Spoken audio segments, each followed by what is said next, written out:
Хронично болните се уште ги чекаат специјалните заштитни маски кои пред околу 2 месеци ги најави министерот Филипче.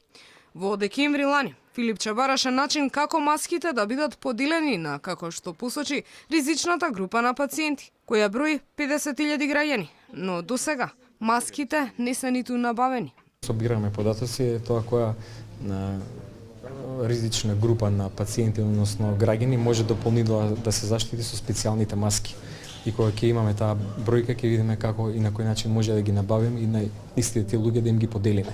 Се надевам дека за кратко време ќе заврши анализата, произлегува од анализа од податоците од системот Мој термин, кој ќе ги влече податоците од матичните лекари. Во овој момент анализираме како да се дистрибуираат.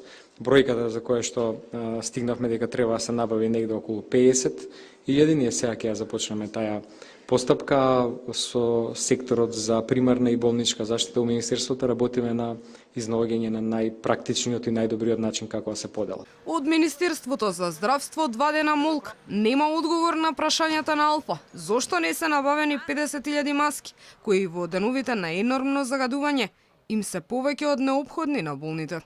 Во очекување на заштитните маски за возрастните, аерозагадувањето ги полни детските болници. Околу 150 деца дневно завршуваат на државната детска клиника, најголем дел со респираторни проблеми. Од болницата за белодробни заболувања во Козла за Алфа велат дека просечно се прегледуваат по 100 деца дневно.